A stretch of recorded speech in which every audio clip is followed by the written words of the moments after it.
Mrs. Lanicia Collins-Williams, our sign language interpreter, and all of our viewers and listeners, good afternoon, and welcome to the Roundtable. I am Sherma Matthew. Today's Roundtable forms part of the government's ongoing efforts to keep the public informed and engaged with matters of national interest. We are joined today by representatives from SKN Source in the person of Ebony Brandon, SKN Newsline, Glenn Bart, Sugar City, Ralston Rankin, and ZIZ, Devon Cornelius. Kindly place all phones on silent.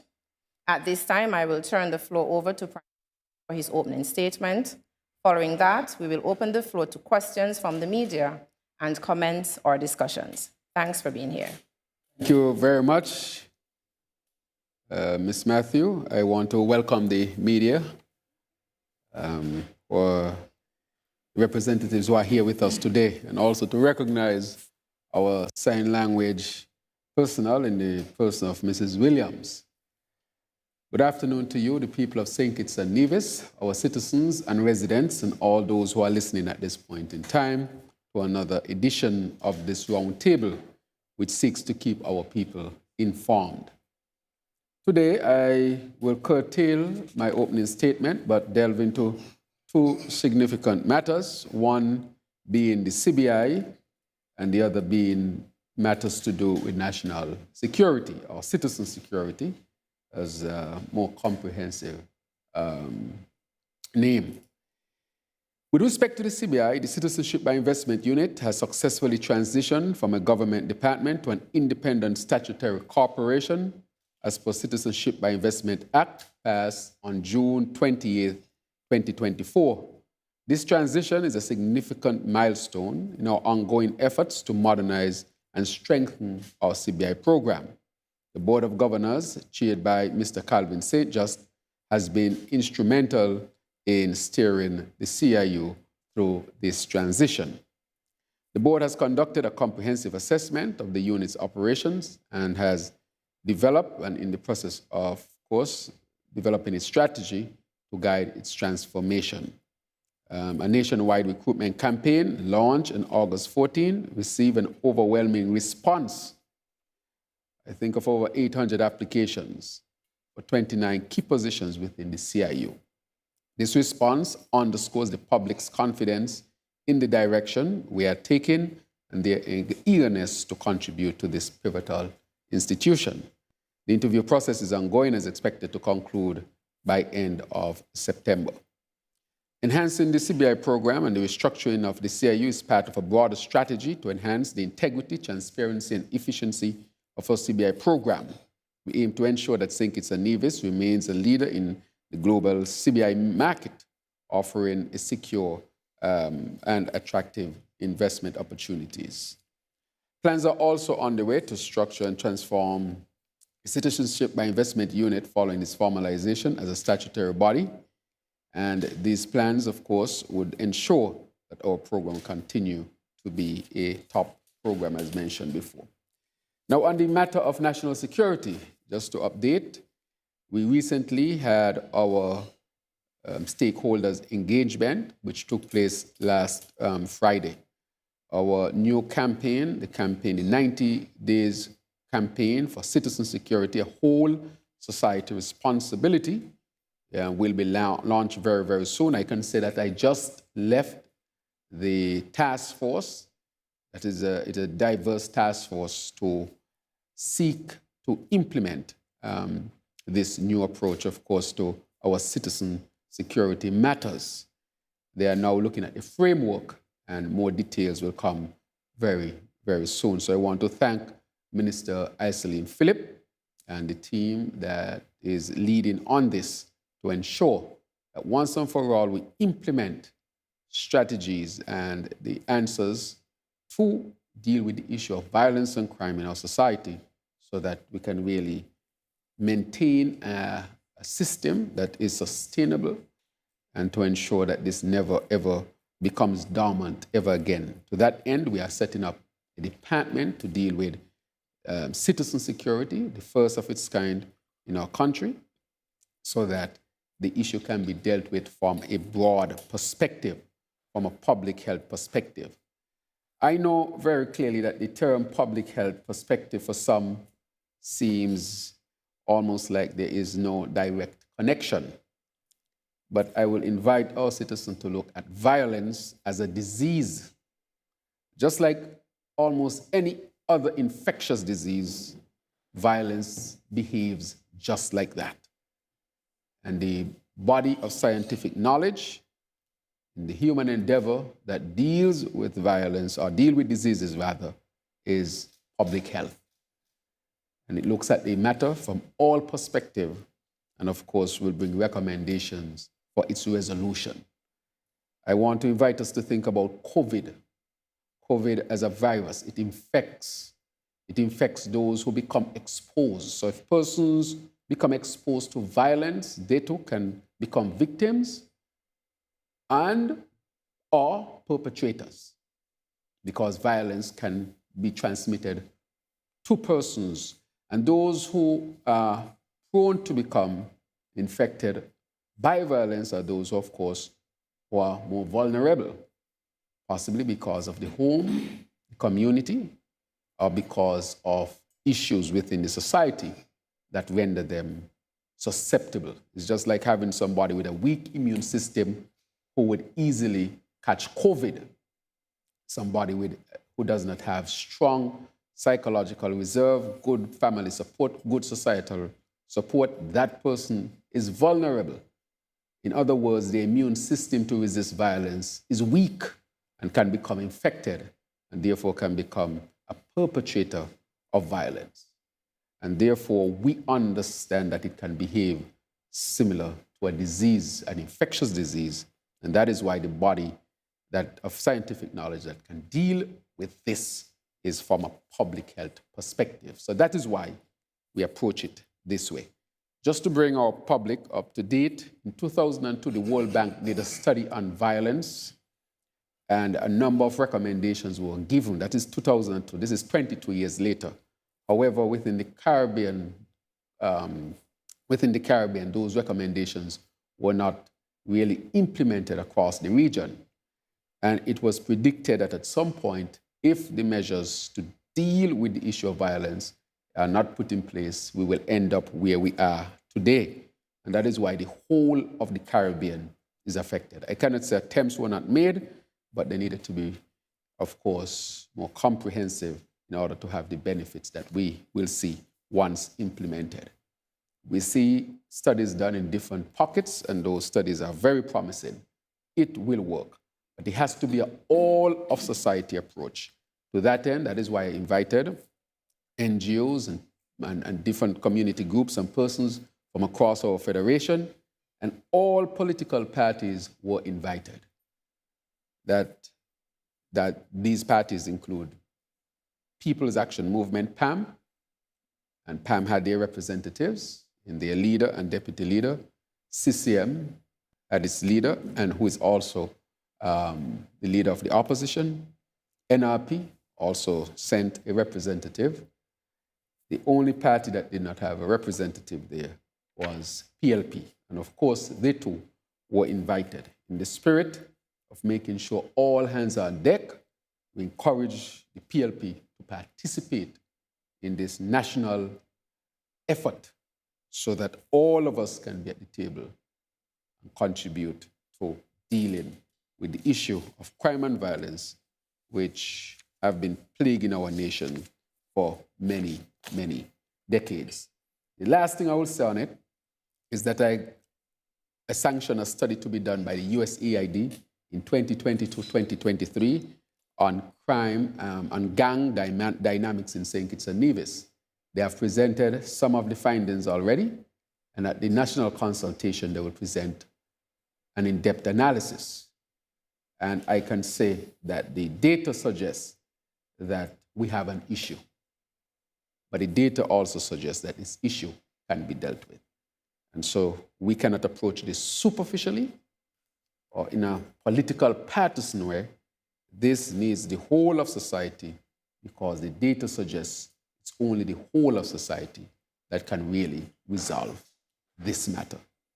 And so I wanted to make these my opening statements and give the members of the media the opportunity to engage me and let us have a dialogue this afternoon. Thank you, Prime Minister. Members of the media, you may now engage with the Prime Minister. Remember, 2 questions at a time so you can give other representatives a chance to ask their questions. Thank you. Good afternoon, Devon Cornelius, ZIZ Broadcasting Corporation. I want to continue where you ended, Mr. Prime Minister, with regards to the report that was done that focused on gang dynamics. What are some of those findings, and how do we, now that we've identified the issue, how do we aggressively tackle it? Right, excellent question. That study was done, and what it's really showing is that the issue of gangs in St. Kitts and Nevis is pervasive. And none of the measures taken before really dealt with the matter and resolved the matter. As a matter of fact, the issue had become very, very serious, so to speak. And the data must be presented. I will say it that way because that is the crux of the matter. It means that many communities are infected with gangs. It means that many persons who you may not even suspect might be members of gangs as well. Criminal gangs. And that is a very, very serious matter. That is why when you have these type of criminal gangs in any society carrying out illegal activities and violence in different forms,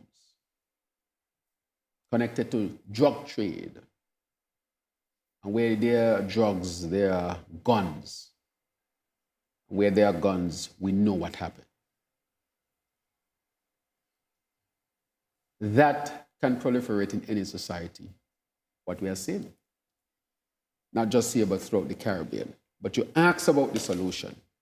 And what I've presented today, when I talk about dealing with it from a public health perspective, I'm talking about a comprehensive scientific approach which involves the whole of society to deal with the matter. This is really the answer, a whole of society approach. But it just cannot be words, because I've heard these words before. Every time there's a spike, all hands on deck, and we hear all of these words. And people are sincere in what they say. I can't say they're not sincere. But this, when it's implemented, has to be broad scale. It has to also be consistent, and it must be driven by scientific data.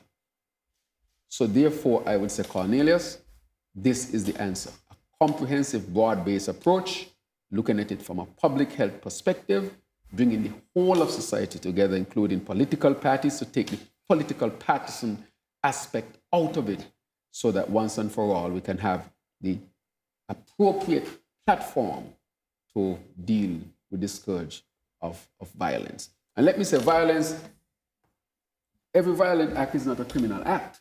That must be clear. For example, let's say you have a child in a home and you have a parent who is talking down to the child, saying all sorts of negative things to the child. That is not a criminal act. You can't lock up a parent because the parent tell the child that he or she is stupid.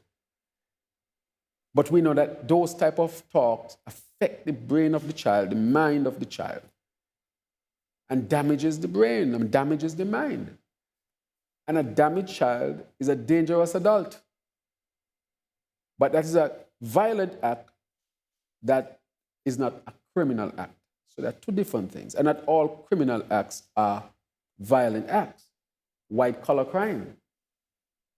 Those are not violent acts, but those are criminal acts. So we are dealing with two things, violence and crime. But what we are dealing with mostly at this particular time, in this particular time, we are dealing with violent crimes. Crimes as a result of violence. And I say all of that to say that we have to understand exactly what we are dealing with so that we can be able to approach it. And I will say this has the great potential to work. And why am I doing a department?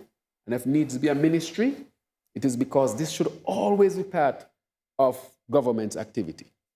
government-led, but people-driven, in the sense that we must always have all hands on deck for the preservation of peace and tranquility and harmony in our federation. You made mention of white-collar crime, and you said that the focus is violent crime, violent crime in this case. We have criminals who we've known for quite some time have access to weapons that are seemingly more powerful than those of the security forces. Is it a case where in the violent crime, it is possibly being funded through white-collar crime? And what is the Ministry of National Security doing to also address that issue of white-collar crime, and how does it relate to a violent crime in St. Kitts and Nevis? Right, so as I said, both things can go together. There's no doubt about it, because to fund these things, you need money. At the end of the day, the reason why people are engaged in the drug trade and the gun trade, they're engaged to make money. And they're willing to carry out violent acts to make sure that they can secure whatever money that they're trying to make. So you ask a good question that there might be some white-collar crime behind it.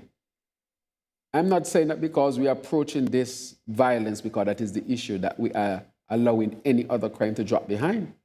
Because we have passed laws recently in the parliament to deal with issues of white-collar crime and the laundering of money. If you go back to our recent parliamentary presentation and the laws that we passed, you would recognize that we passed laws governing how foundations should operate, how corporations and so forth should operate, because a lot of the times, if you don't have laws in place, these organizations can be used to launder money. Because at the end of the day, you get your money through these acts, and then you want to wash your money. And people can wash them in businesses and corporations and whatever else. So we have tightened up on those laws as well, where you have to declare more stringent rules around them so we can monitor them and make sure that they're not being used for white-collar crime. So we are not putting it past anybody that once they get their funds through these type of means, that they will now seek to wash it by putting it in, what will be seen as legitimate organizations or institutions.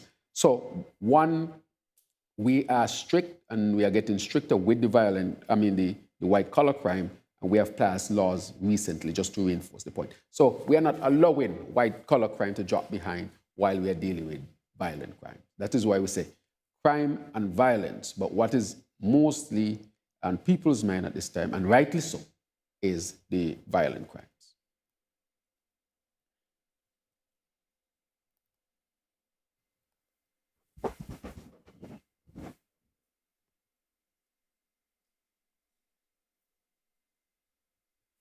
Go ahead. Oh. Go ahead. I was waiting for you to finish, Mr. Prime Minister. Yes. Good afternoon, Mr. Prime Minister. Before I ask my question, I have something that I'd like for you to look into, but you can comment on it if you feel you need to. And this is pertaining to, as you know, we're in the hurricane season, and the water tanks.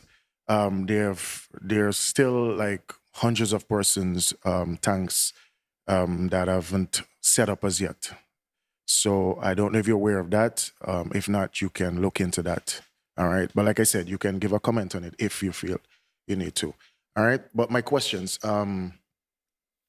Now, my first question is, I know some time back, and I think you probably would have spoken it, if I'm not mistaken, with an interview on the SKN with Mr. Huey.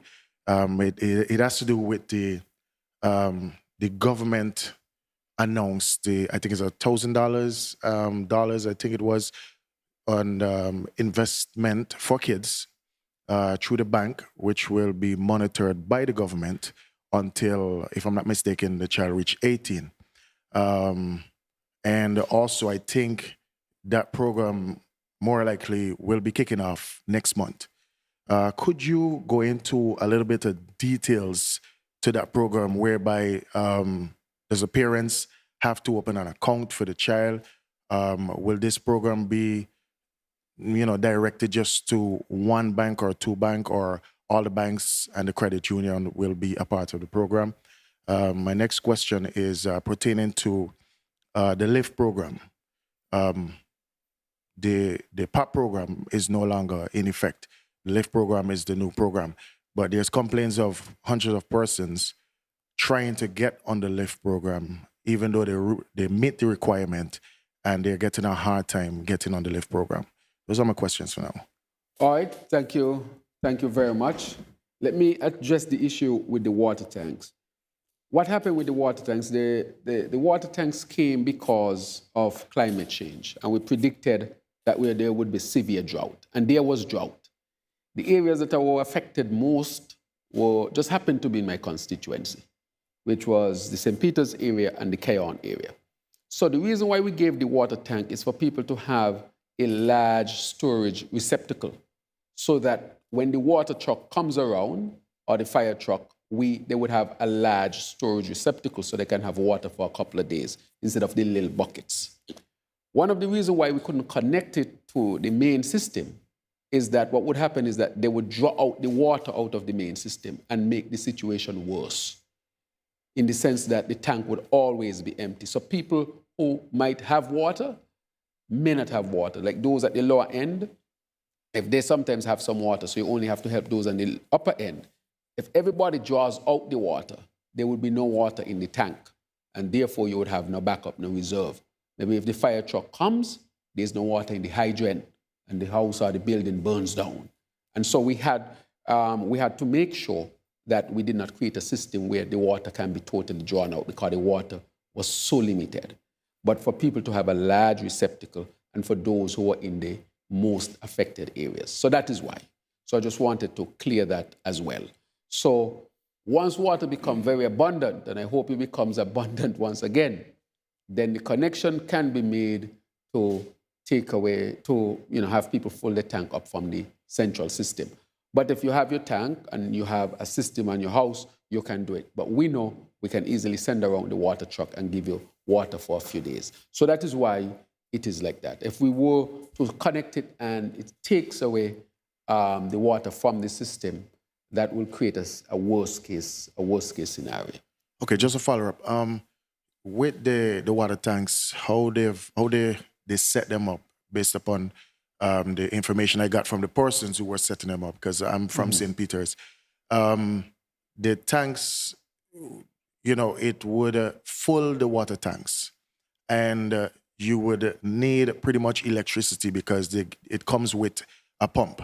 You will need electricity to plug up the pump in order to use it. So the water would be there until the water pressure goes low, and that's when the tank basically would come into play. So my thing is that there's still a lot of persons who tanks have yet to be. No. So what I want to explain is this one. Once you have the tank there and it's connected, it's going to draw water from the system. Right. So you are saying that your tank would go low, but remember these areas had no water. So the only place they will get water is to draw all of the water from the system.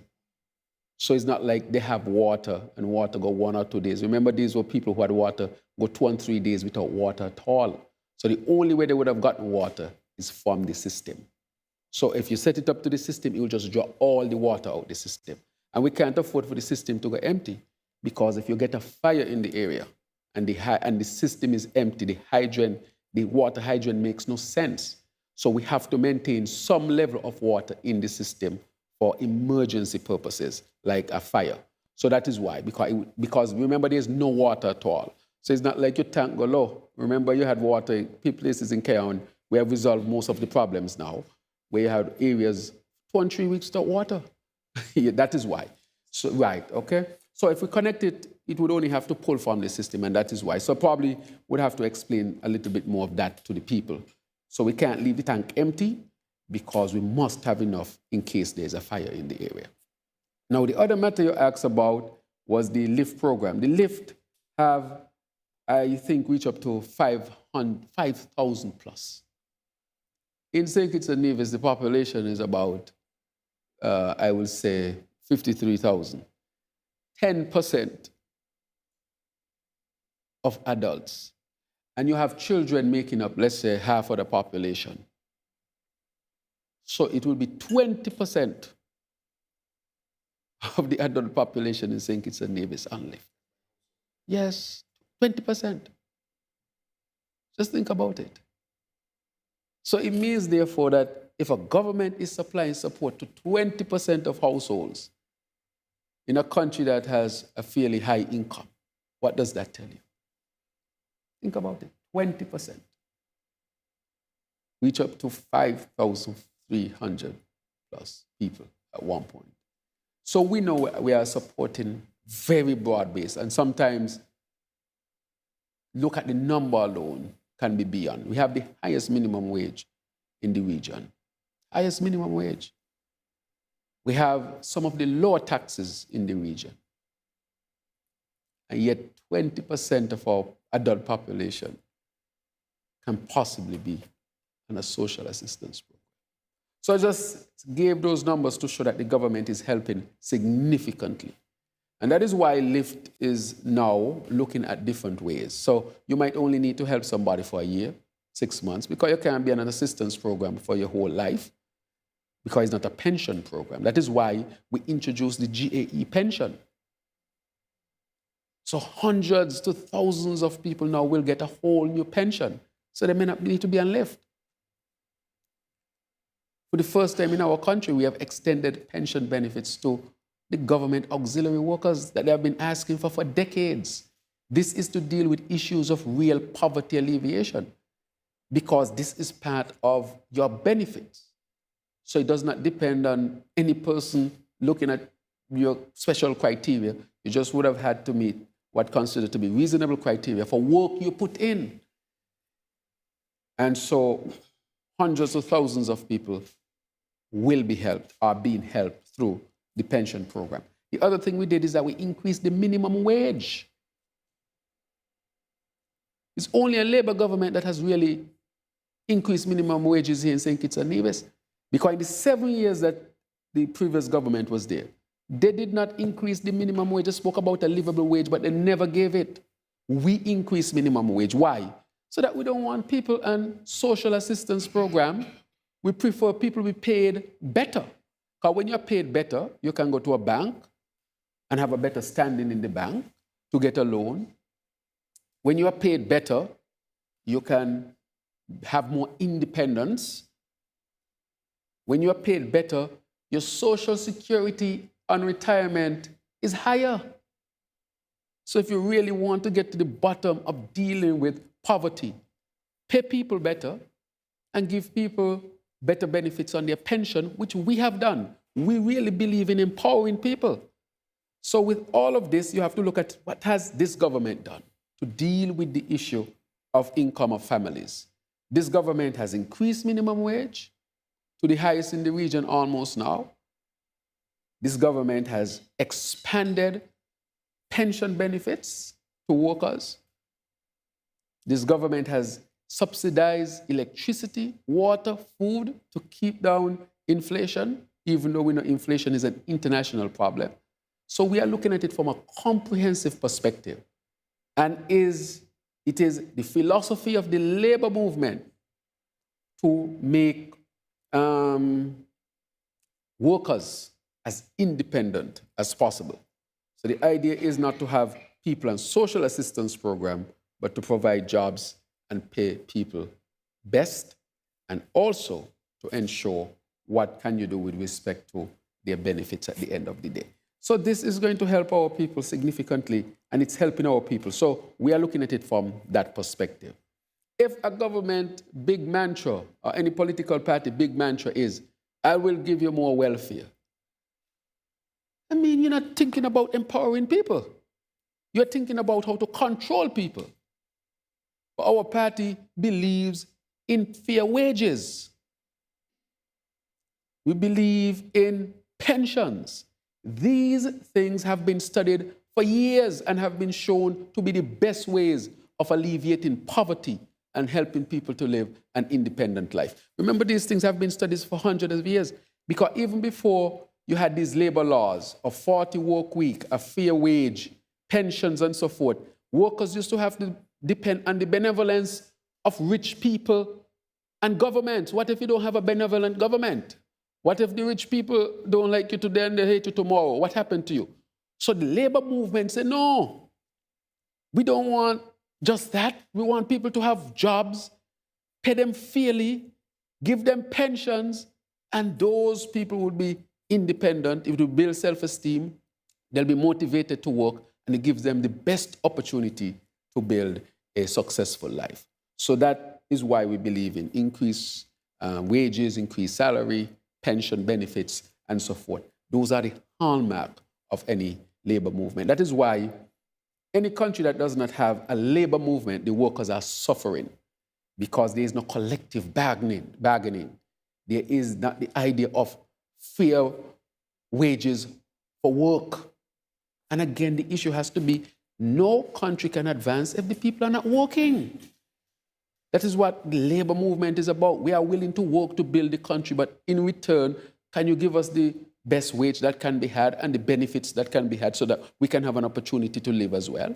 A lot of things we take for granted today were actually as a result of the labor movement. So we are advancing that agenda. Jobs, fair wages, better pensions and benefits, so that in the end, those who need social assistance will be very minimal. When you have a country or society that needs high social assistance, you have to look at that country because it's unsustainable. That means something is fundamentally wrong. That is what it means. But I'm happy that we're able to give systematic increase in wages across the board and significant pension for the GAE workers, and now looking at other ways of how we can make workers' life better here in St. Kitts and Nevis. So while people talk about look at the lift, we look at it comprehensively. Or we know increasing their wages and giving them pensions, these things are much better than passing cash as a social assistance, because at the end of the day, this does not give the worker independence and a true chance of building a strong financial life. Again, why do you think we are coming up with the $1,000 for our children? Because our philosophy is our people must get an opportunity to live the best life they can live. One of the issues in St. Kitts, especially when people are talking about violence and crime, is the issue of poverty. Let's say you have children coming from homes where the parents don't have a lot of money. The parents are trying to get by day, can't afford to put anything aside for the children to have in the future. And so the cycle of poverty can continue. Of course, you have other poverty alleviating programs, such as proper education, tertiary education, growing the economy and so forth so that people can live better. Businesses, expanding businesses and so forth. But what we are doing here is that we are seeking to end poverty once and for all in St. Kitts and Nevis. And it's possible. How? Through education, but financial education, relevant education. So we want, when our children leave school, they understand what is a dividend, that a dividend is not paid every year. You look at your profits and that determines your dividend. Or even though I speak of a dividend, I realize that there is a misconception of what a dividend is, especially with respect to the CBI. When you say, I'm going to make an investment into the stock market, what is a stock market? What is an investment? You get the 5% on returns. What does that mean? Of these options that I have, which one is the better one to invest in? Why invest? What is passive income? What is active income? How do I map a budget? How do I plan in the short term, the medium term, and long term in terms of my financial life? None of us here got that education in school in the Caribbean. None of us. We leave school, we get a job, we make money here, and we are going, hitting here, hitting there. We don't understand how to even use that income we have to make money for us while we are sleeping. Well, if everybody is to learn that, well, we can learn it. Our children should be making money while they're studying. So when they leave school, they have money. They don't leave school broke. So what we are saying is that they should get a good chance to start a proper financial life. It doesn't matter how much money their mothers are making, or their fathers. They should know that their child's future is being looked after. And I think this might be one of the ways in which we really, if we can end poverty, we can really hit it a serious blow. Because these children, even if they don't have the money, but they will have their money, when they leave school with this knowledge, they are going to be ranked among the best in the world in terms of understanding finances. Because this will be a program dedicated to give them that knowledge that people have to wait 20 years after school to get. They will come out of school with it. And even while they're in school, they'll be making investments. Investments will be made on their behalf. When they leave school, they're going to understand all these things. They might come to a meeting where they're talking about the fund, and the children might come and say, so why we don't invest in some Apple stocks? Why we don't invest in some Bitcoin? And the children, they're smart. They're going to use their system, and they're going to tell you why they think one option is better than the other. And there's going to be children in school talking at that level, because we're going to ensure. So we are testing the curriculum right now.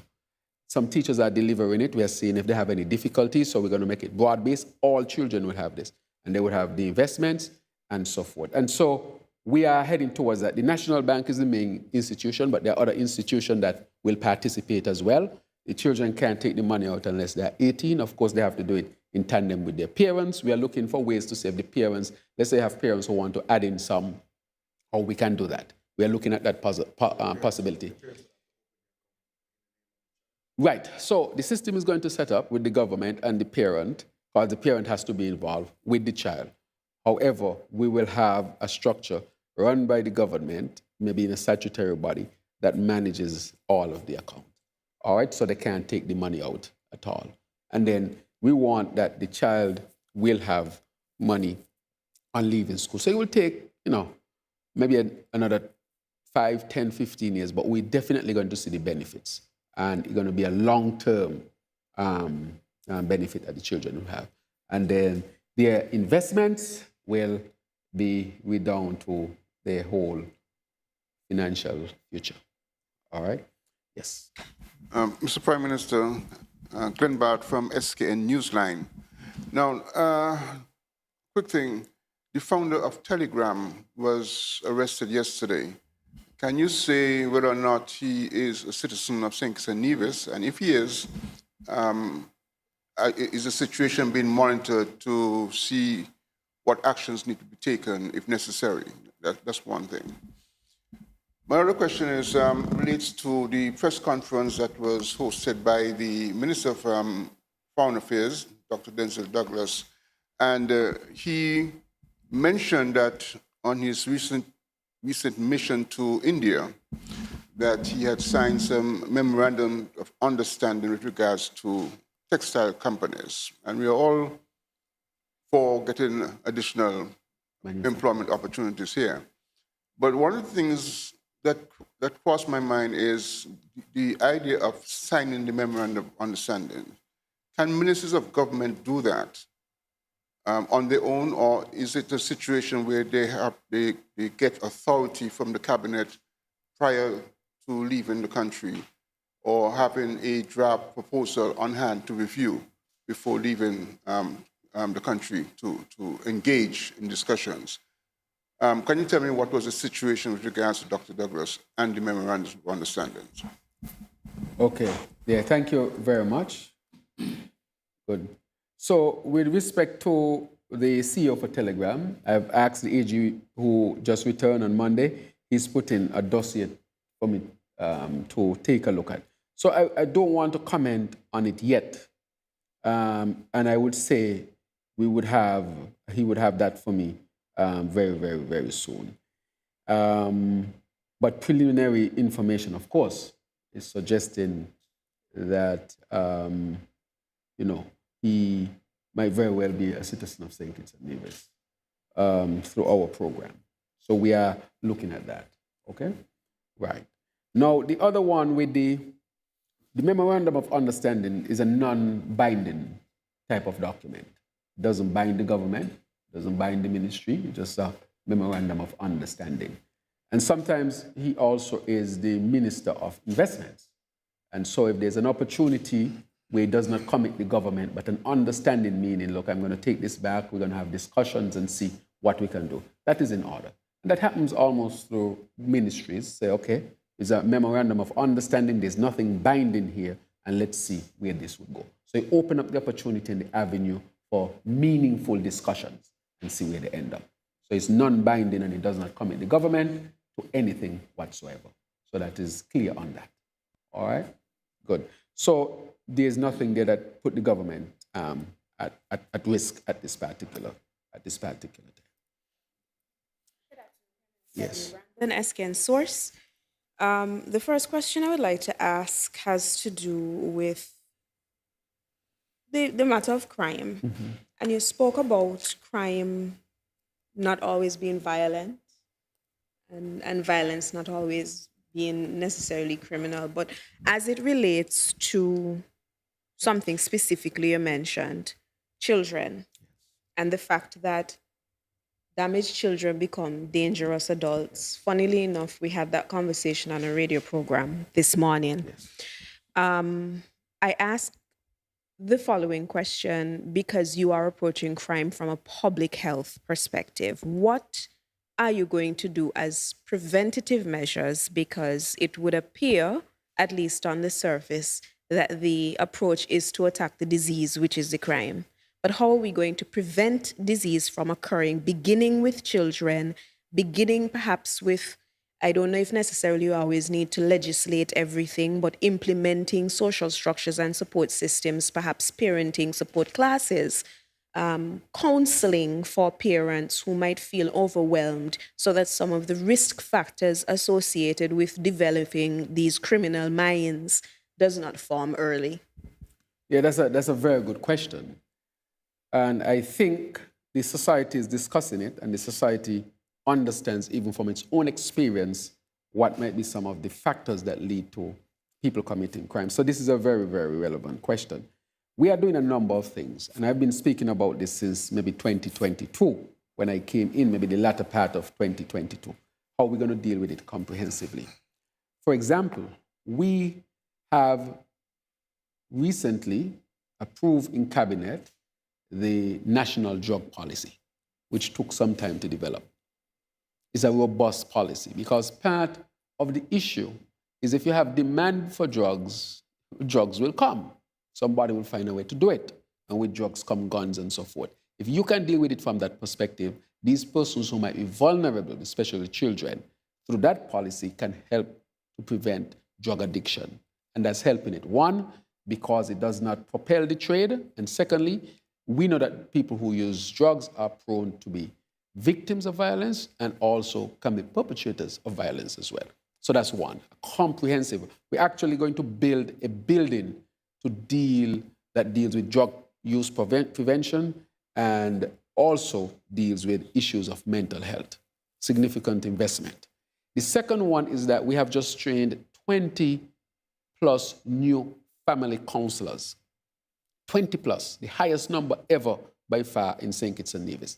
These family counselors are to go to families that are experiencing stress and difficulties, to intervene, to see how they can resolve these issues. And we intend to train more family counselors because we want them all through the country so that we can capture wherever the issues are. Thirdly, we have hired the most mental health professionals ever in our history. We have mental health professionals at the hospital. Psychiatry has 2 psychiatrists. We have a psychologist who has a PhD. And plus we have employed more persons in the school counseling program, within also the social services in terms of persons who are equipped to deal with issues of mental health. And we are, of course, collaborating with the private sector as far as those type of services are concerned. Again, having these type of professionals to deal with early issues of the family dynamics, children who are affected early, to help them to resolve some of that trauma so they don't become dangerous adults, is a significant move in the right direction. So those are two programs we have looked at. Now, in dealing with it from a public health perspective, a comprehensive perspective, within that, in dealing with the social issues, we will be able to help a lot more families and children as well. For example, in the schools, we have increased the number of scout groups across the country.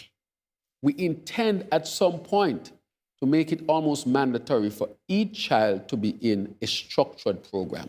That is coming. So we have expanded the Sea Cadets, the Infantry Cadets, the Scouts, and you will see them on display during our independence so that all children can have access to those type of structured programs, so to speak.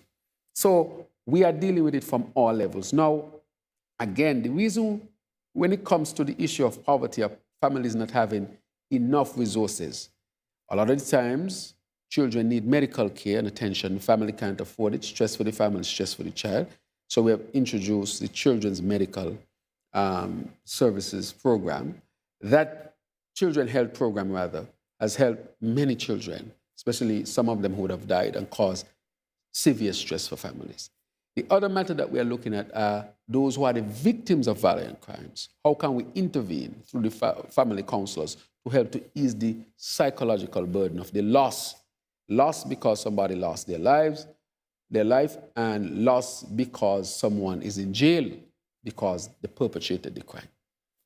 That also is being looked at. So we have started the Elevate program, and I've asked the people from Elevate to come forward and explain to the country. Part of Elevate now is counseling. You must go through counseling to be a part of Elevate. Part of Elevate is training. We have people who have graduated from AVEC since they have been in Elevate.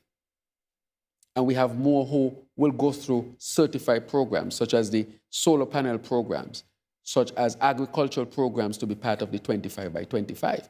We have structure that you can get counseling, and you have to get counseling, that you will be taught behavioral change, how to rehabilitate you and then reintegrate you, in a sense, into society. And that program has extended to the prison, not only to the males, but also to the females, because we have a prison program now for the females. Before, females could not come out of the prison. Once they get sentenced, they stay behind those four walls until their time is up. We changed the law.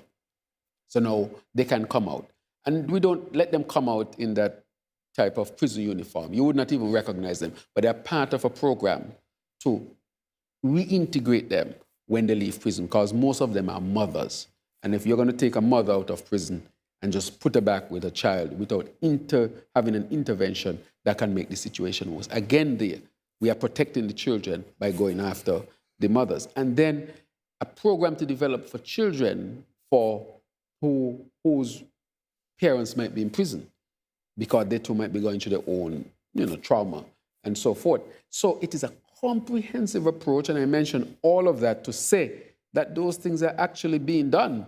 90% of those things, the drug counsel, the family counsels, more psychiatrists, more psychologists, and the interventions to make sure that children are protected as much as possible, those things are being done. Are there gaps? Yes, there are some gaps. But I can say we have a tremendous number of programs that our young people and children can benefit from, even down to parenting skills.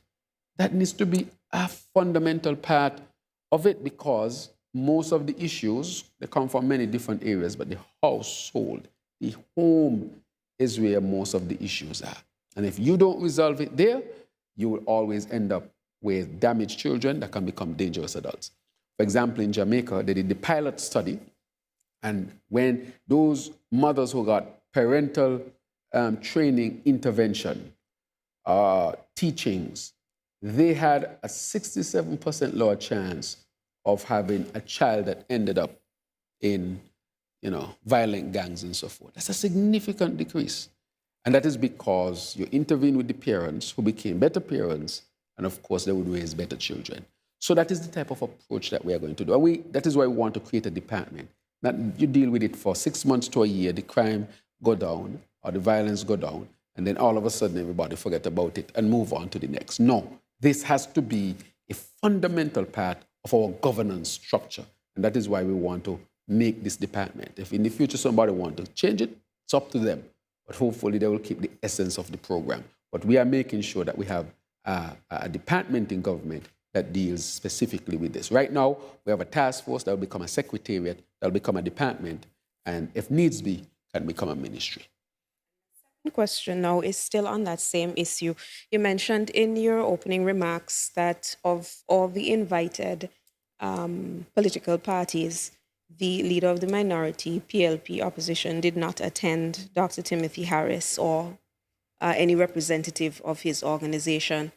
I raised that issue again because of the peace program, which I believe now is Elevate. Right. And because there has been a lot of public comment on whether or not that very transactional program yielded benefits considering the surge in homicides which has occurred. Now, the contention remains, was it the appropriate thing to do to pay people to do what they should have been doing, which is to behave themselves, as opposed to, for example, the Barbados program, which really and truly just copied what St. Kitts did. They observed how it was operating here and made it better and made it what Elevate has become, which is a program which tackles not just training for these persons, at-risk individuals, skills training, counseling, all of these elements to ensure that you're holistically addressing the issues rather than just making it transactional. And they have seen a reduction in Barbados in homicides and other forms of crime as a result of the implementation and improvement of the St. Kitts and Nevis model. Tell me a little bit more about what outcomes are being seen from Elevate right now and what responses you would give to those persons who said, well, we should have continued with the peace program the way it was operating in the past, given what has happened lately. Right. So there are a couple of things on that, and I think we need an inquiry into the peace program. Now that you are mentioning that, so that people can know the truth and the facts. Nobody should ever believe that you can pay people to behave. That is a fallacy. You would be extorted, and you would not get to the root of the problem, which is to rehabilitate people and give people a fair chance. That is why I said the program will not even work good for them in the long run. This type of payment had been tried in different places. Jamaica. Let us remember. Trinidad and Tobago. Haiti. Ecuador. El Salvador, rather. To the point where in El Salvador, the president want to maybe bring those previously who participated in that to justice. In Trinidad, we remember when a commissioner of police said, no, they will not sanction that, because they remembered what happened when a group tried to take over the government. And in Jamaica, I can tell you, Andrew Holness is strictly against it, because he said to me, he said, PM, do not go down the road ever where Jamaica went. Told me that. And then we had Haiti, which was the quintessential example of pain, to the point where the gangs became so powerful that they felt, no, we can take over the police and the whole country. That is where we were heading. That is why the gang dynamic study from 2022 to 2023 showed that the situation had gotten worse. How can you say you're paying somebody? It doesn't make sense. Then you ask yourself the question, what about you keeping the peace? Should you be paid? It's a matter of fairness as well. And then because you're not rehabilitating anybody, what do you think would happen in the end? If you remember clearly, there were 2 police officers in Freedom who spoke about their work in the schools. And they said there were children in there aspiring to become members of the peace program because they said they ain't got to work and then get money. Infiltrating the minds of our young people that just stay home, relax, and just collect. That was the message being sent. In addition to that, we remember that an ACP mentioned that resources were used to buy better weapons and so forth. That was mentioned. Those were people inside the program. But what we are saying is that we want a program to truly help these young people. Because they deserve the help. Their lives matter. As I say, every life is precious. But we have to do it the proper way, otherwise we'll end up down a road where we can't come from. And therefore we cannot go down that road. We have the solution that should have been implemented so long ago. We need the whole of society to come together to resolve this matter.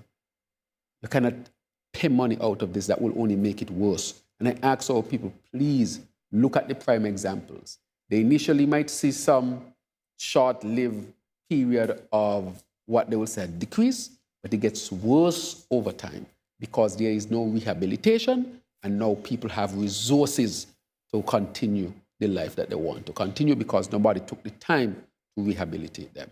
And so that is why we really want them to become rehabilitated. That is why we want counseling sessions. That is why we want them to do courses, get jobs, meaningful jobs. That is why we want the whole of society so that we can not have our young people even thinking about going into a gang, thinking about how they can, do something meaningful to enhance our society.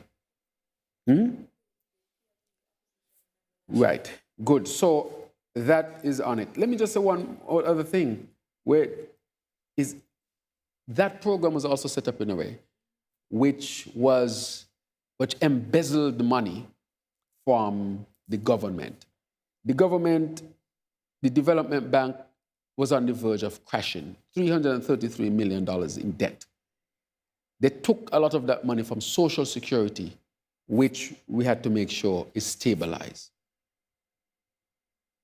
The report that we did when we did the audit on it is that a check used to be sent from Development Bank to National Bank to send money to Development Bank, hundreds of thousands of dollars per week, $600,000 per week. And that money would be split up in a boardroom, and money would leave the bank in plastic bags and paper bags. That is in the audit report that I presented in Parliament.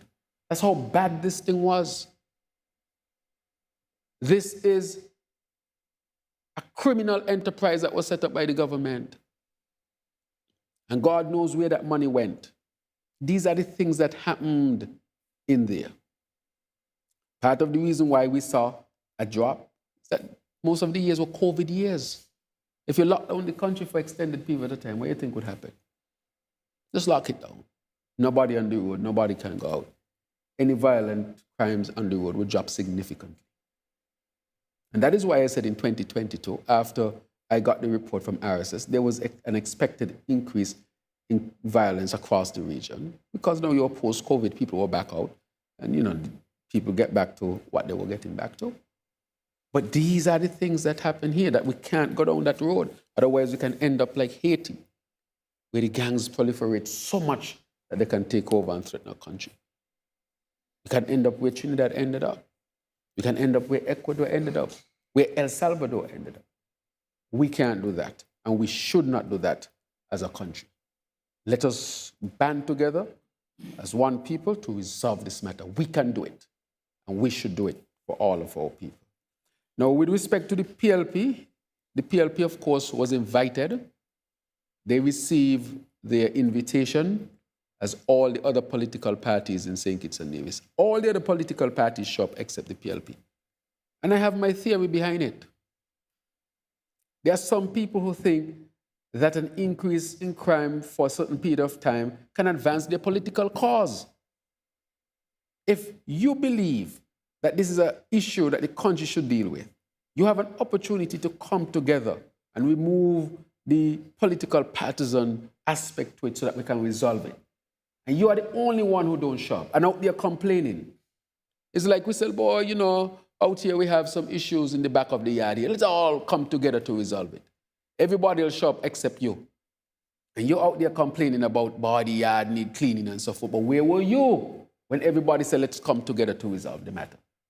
So you're disingenuous by your action of absence. If you had something to say and good ideas, come. I know this was something fairly new for us to do, that a prime minister would call all the opposition and say, look, let us come together and deal with this matter once and for all.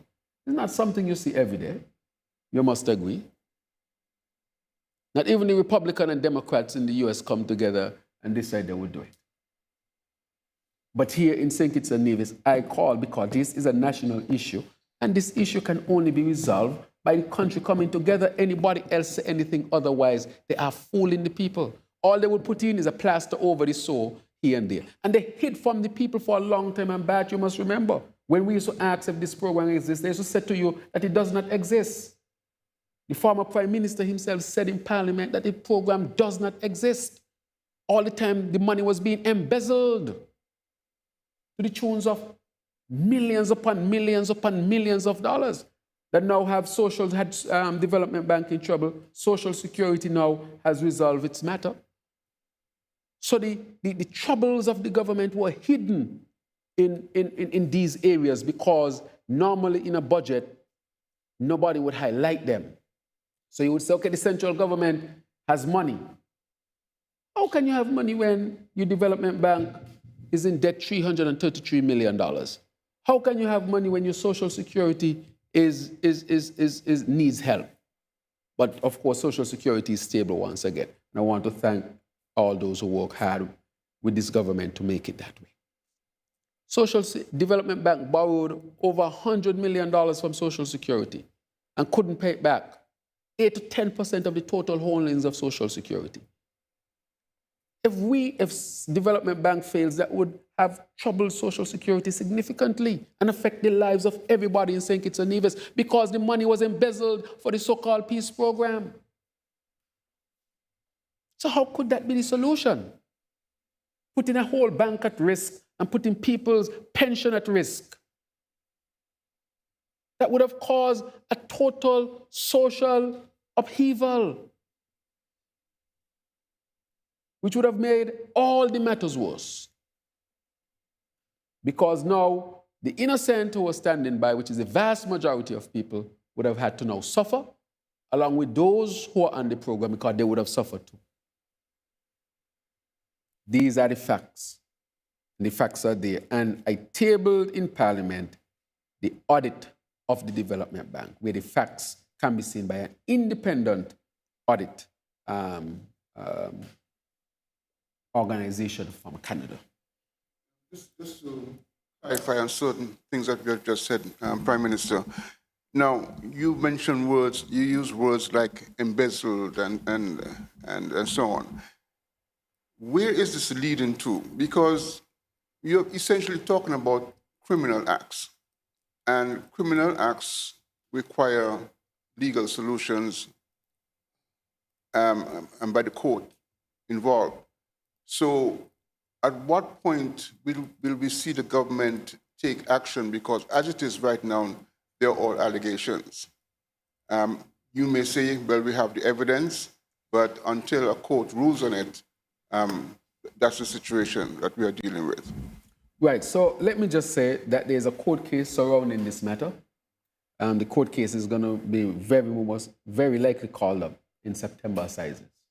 And so I don't talk much beyond what I say because of that court case that is to come that would also examine this aspect. Multiple things can come out of this, but the first one will be coming in September that will deal with the Development Bank and the past CEO manager of the Development Bank, who is the brother of the past Prime Minister, who was also on Social Security Board. One big link here, Ministry of Finance. Minister of Finance, Minister responsible for Social Security and Development Bank, and brother who is the CEO for Development Bank and on the board for Social Security. And all the debt of the country was hidden over there because nobody took the time to read any audit. But again, no audits were available. The last time there was a Development Bank audit was 2018. The only banking institution in the country that did not do an audit through COVID was the Development Bank. And the reason why they stopped the audits in 2018 was because they did not want the people to see this. Because you all would have picked up long ago that the Development Bank was being used as a conduit to embezzle money. Just the fact that you stop audits is a big red flag. Just that fact alone. You have an institution and you're going to determine no audits can take place here. If you go to a bank, Mr. Bad, and you say, I want to invest in this bank or bank some money, and you hear that bank doesn't have any audit, you're going to be asking yourself, So why they don't want to audit the bank? What they're hiding from me? As a matter of fact, in the United States of America and this jurisdiction, you cannot function as a registered bank or company without an annual audit. And if you're a public company, you have to post online your numbers so people can look at them independently. Go online, you can see Google's number from last year. You can see Apple's number from last year. They're there because that is part of a good governance system. But here in St. Kitts and Nevis, the minister and the past CEO and the past minister are brothers. And they decided that no external audit, independent audit, and development bank. And now we took over and realized development bank is over $333 million in debt. But the other aspect of it, Mr. Bat, what makes it bad, Social Security was forced to lend money to the development bank, knowing that no audits were done. There is no institution. They were forced to do it. So you put Social Security at risk. You had no audits at all to say where you're at. Since we came in, we did a forensic audit to get an idea of where we're at. But here you are, no independent audit, and you force Social Security to lend so much money to that institution. And then stop all payments to Social Security during COVID. All payments stopped. Putting Social Security more at risk. But today, the bank is more stable, Social Security more stable, and Social Security is a much better position. However, we will speak about the reform at some point. So they hid the troubles of the country in the development bank and shut down the audit. So, Mr. Bat, whether somebody agrees with me or not, I think the reasonable person has to ask the reasonable question. So why is it you did not want to do any audit? Why is it you stopped the audit? Just ask that question, why a bank would not want to do an audit? Unless you're hiding something. And it is a good assumption. You must say, if you don't do an audit, you're hiding something. And what we found? Bank in debt of over $333 million. And this is before COVID, Mr. Bad. So nobody can just say it's COVID. 2018 was before COVID. 2019 was before COVID. So we know that that decision was made. And I have to make the reasonable assumption because people wanted to hide from the people of St. Kitts and Nevis what was taking place in that. And so we are left with a big hole to fill, a big hole to fill in the development bank and to protect the Social Security as a result. So some of the decisions that have to be made are not going to be easy decisions. For example, we had to pump money into Social Security, into development bank to uphold it from the central government because there's no institution around the world that would lend $1 to the development bank because they're saying, show me your audit. The first thing they're asking for is show me your audit. It's just like if you go for a loan, they're going to say, what is your income? What is your credit score? What is this? What is that? Because the bank wants background information to determine your risk profile to make a decision. But here, Social Security was forced to lend without an audit. Even if he had a bad audit, he has something to work with. And here, other institutions were being asked to lend, and they said no. So right now, we can't approach any institution. All they're asking for in the audit. Thank God we're doing the audit now, but the audits go back to 2018, 2019. So it's going to take a while to get what the real position is. But we know the bank is in debt at least $333. Just two more questions from me, Mr. Prime Minister. The first related to capital projects, the status of the Bastia High School, where we with actually starting construction, and the Climate Smart Hospital. And the second question is, what is the status of the fair share agreement or arrangement between St. Kitts and Nevis? I think the last update had to do with the World Bank working out that arrangement. Thank you. Thank you very much. With respect to the capital projects, I can say that the hospital is well on its way.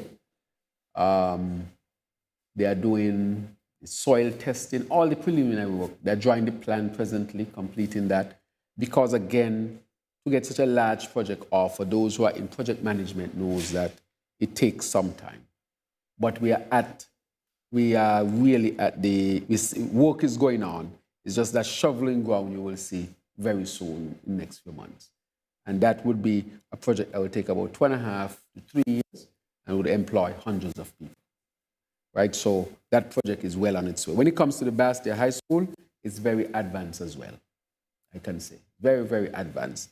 And I would also ask the Minister of Education to give an update on it in his minister's statement. So I can say the Bastia High School is very, very advanced. About 2 months ago, the Deputy Prime Minister, Minister of Education, presented the schematics in Parliament. He gave an update then. Since then, there have been approvals and so forth. And I know that it is very, very advanced. So that one is very advanced. With respect to the World Bank, we had a hiccup that there was a shift in leadership in the World Bank. And so the FS went back to the World Bank. And the World Bank now is committed to making sure that the work is completed.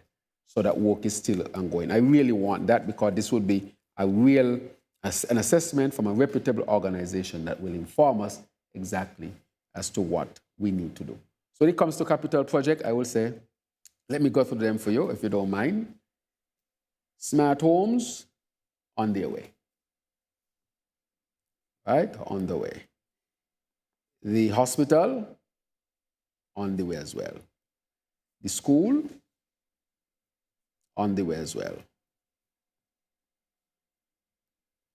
The solar plant or solar farm, on the way as well.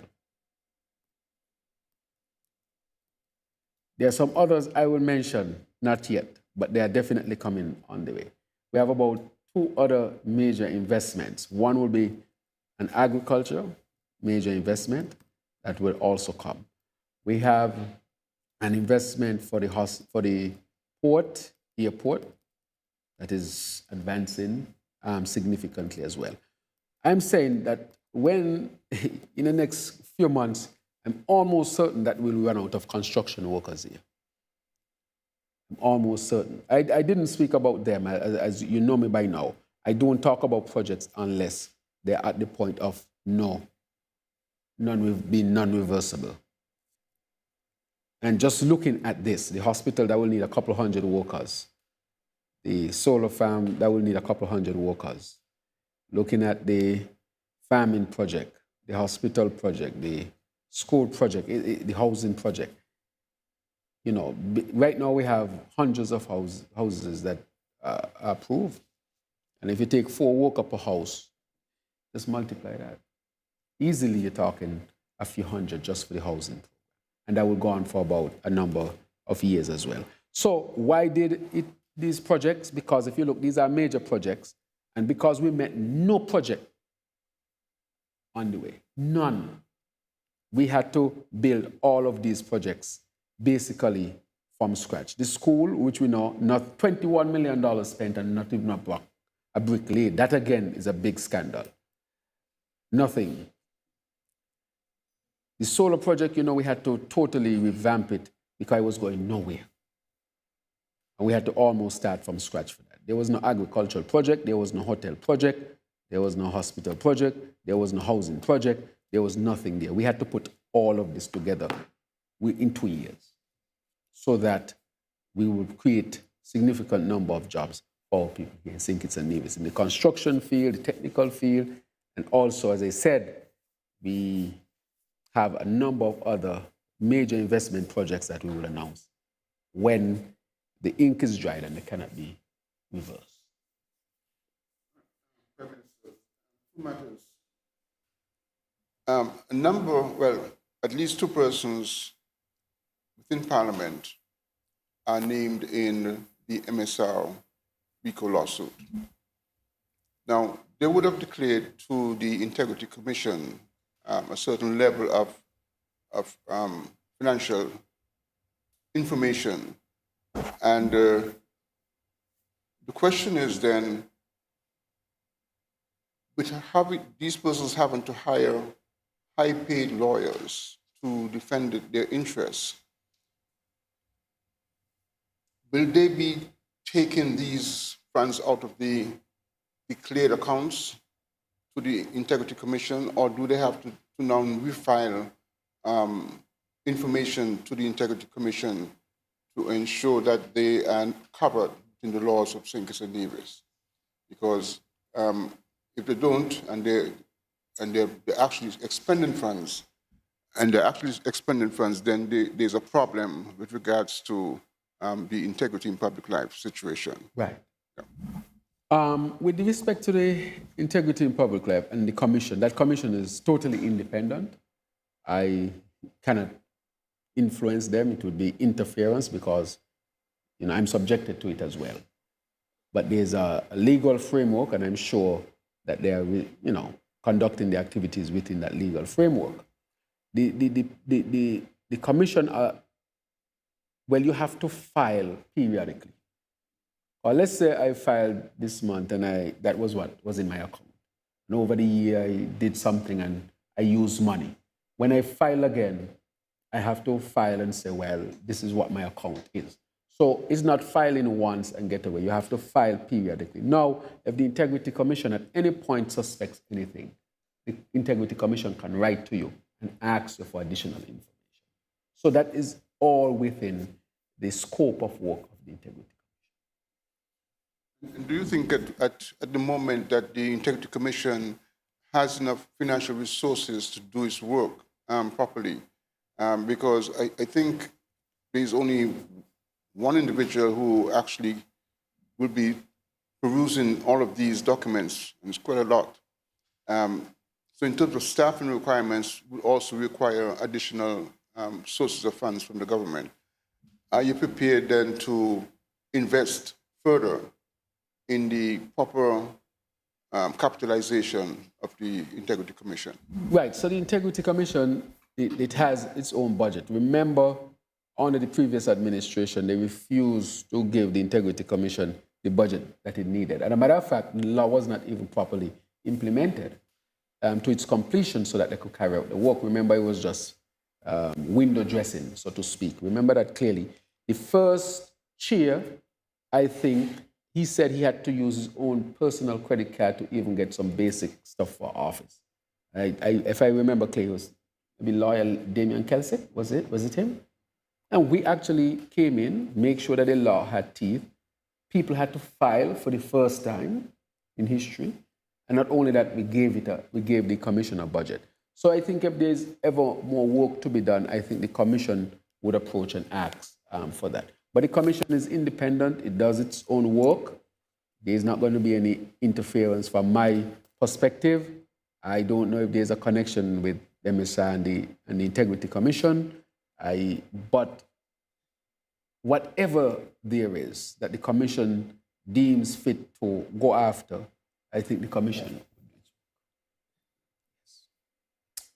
Thank you. Just a follow-up.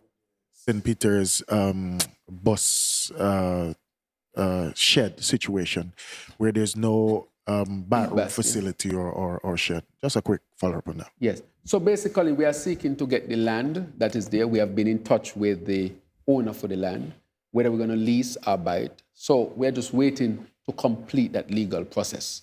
But we are really hoping to get that land. Because when it comes, we are trying to see where we can get land to build that facility, and we have been pursuing that for some time. We have not completed it as yet, but we hope to complete it.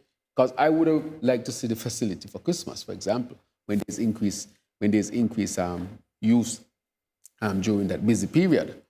But we are pursuing it, and I am pursuing it. As you know, we are doing the whole St. Peter's Road, restructuring it, paving it, make it as modern as possible. We have bus stands up in St. Peter's proper, but now we need a bus stand in our bus station in Basti itself, as you know. So, I grew up in St. Peter's, and I, used to take the bus there, and not to have a bathroom facility there is really not the best situation. The patrons and the bus drivers, they deserve a facility, and I'm pushing as much as possible to see how I can get that done. Yes. And I only have one last question, which has to do with the fact that you said quite a bit with respect to the Development Bank, Yes. Social Security, the possibility of a case coming up in the September assizes, which I certainly shall be keeping my eye on. Yes. More than that, though, you mentioned that there might be, or you may now have to consider a public inquiry. The question I have to ask is, if court cases are coming out of this, is an inquiry something we want to do now or hold off on? And the reason I ask is this. Oftentimes, these inquiries are so thorough, and we all know that coming out of public inquiries, you can't use anything to pursue a criminal case. The police now would have to investigate and come up with new evidence to pursue before the courts. Given how thorough they can be, are we waiting to see perhaps if this is a consideration? Let's see what the courts do, and then we go back, because I think we all would agree, if with the information you've revealed, $600,000 a week coming out in plastic bags, those are serious allegations, and the people deserve to know. Yes. They may not get the extent of that information out of a court case because of the nature of how the criminal system works. But if an inquiry is to come, when? Yes, but that is a very good question, and that is partly why we have not rushed into it either. Because at the end of the day, that information, I think, needs to be presented in a court of law. And I think that information needs to lead to how can we get back our money? Those are the questions that have to be asked. And so because you have an ongoing court case, and I know that, our people, they're hearing me say this all the time, and they're saying, when is it? But I just gave most likely when the case is going to come up. And because of the nature of that, it limits sometimes how much information you can give, so you don't prejudice the case, for one, and you don't put the case in jeopardy. But at the same time, because some of the information you may not give all of it, people are using that to say that there was nothing. And that is the sad part of it, that they're using that aspect of not being able to give everything because of a pending court case as a premise to say, I'm just talking and nothing really happened there. But I've said it. And nobody can challenge that. It is the truth. And the people of St. Kitts know, because I remember when the bank used to be open on a Sunday and up to midnight, they know. So people now can't pretend that they don't know. So I consider that all to be a criminal enterprise. But I would say that the young people deserve better. They deserve the opportunity to really be rehabilitated and get back into society. I will support that, because I will never give up on the young people of St. Kitts and Nevis, and I'll never give up on our boys or our men. Thank you, media houses. We'll now allow the Prime Minister to do his final wrap-up. Right, so thank you very much for this opportunity. I want to say to the people of St. Kitts and Nevis, thank you for joining me this afternoon. We continue to deal with a number of critical matters. Of course, the issue of crime and violence, and we have made significant steps to secure St. Kitts and Nevis and to continue having a peaceful society. We had our first stakeholders engagement. Presently, the task force is having a meeting that I was engaged in and which a little bit late to this roundtable. That, of course, is high priority. I want to thank the security forces for the work that they are doing presently. I want to encourage you, people of St. Kitts and Nevis, all of us, to really be a part of dealing with this issue. It is the only way that this issue can be dealt with. All of us at the table, all of us doing our part. And I want to ask the media and the Media Association to do its part as well. You have the opportunity to write articles, research information, and just use your voices and your spaces and your platform to condemn crime and violence and to tell those who are the perpetrators to leave crime and violence behind. It destroys them, it destroys their families, it destroys their communities. So use your platform as well. For all hands on deck means wherever we are doing our part to deal with the issue. If you're in a community and you see a child going down the wrong road, admonish the child. Seek out the parents. Let's get back to a village must be able to raise a child. Parents alone can't raise children. But of course, it starts in the home and is the most important. But if you are doing a good job at home as a parent and you are sending your child out into a society that is not taking care of your child, you might have got good parents who end up with a child that is so far away from the principles they're learning at home.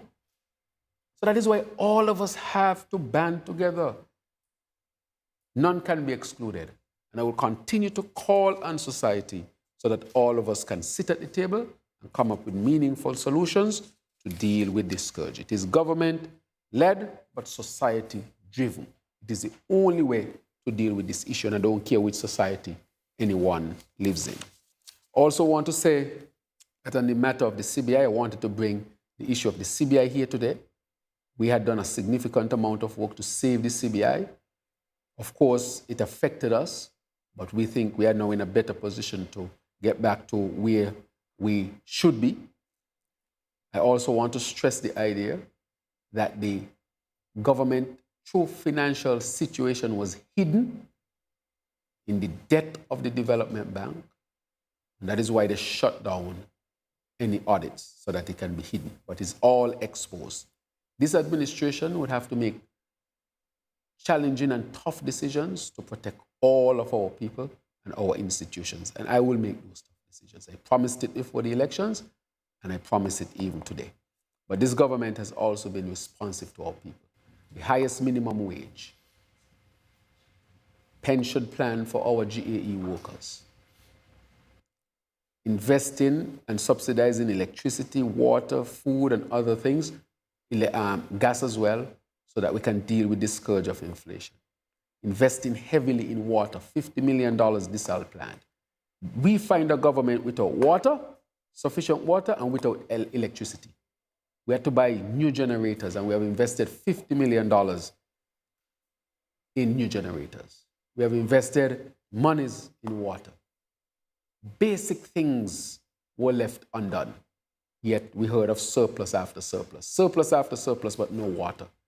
Surplus after surplus, but no generators for our power plant. And if we can't have the basic things, how can we build a country? And that is why I'm asking all of our people to really support the initiative to establish a sustainable island state. We can do it. We will work hard to implement it so that you can be the beneficiaries. So with that, I want to say to you, the people of St. Kitts and Nevis, keep hope alive. This is a great country, a good country, even with the challenges. It's life and there will be challenges, but we can face our challenges. And I want to thank you very much for your continued support. May God bless all of you.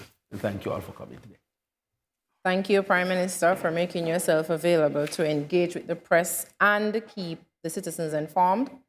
Allow me to acknowledge and extend our gratitude to the broadcasting corporations that facilitated this episode of the Roundtable, bringing it live to the public and our citizens in the diaspora.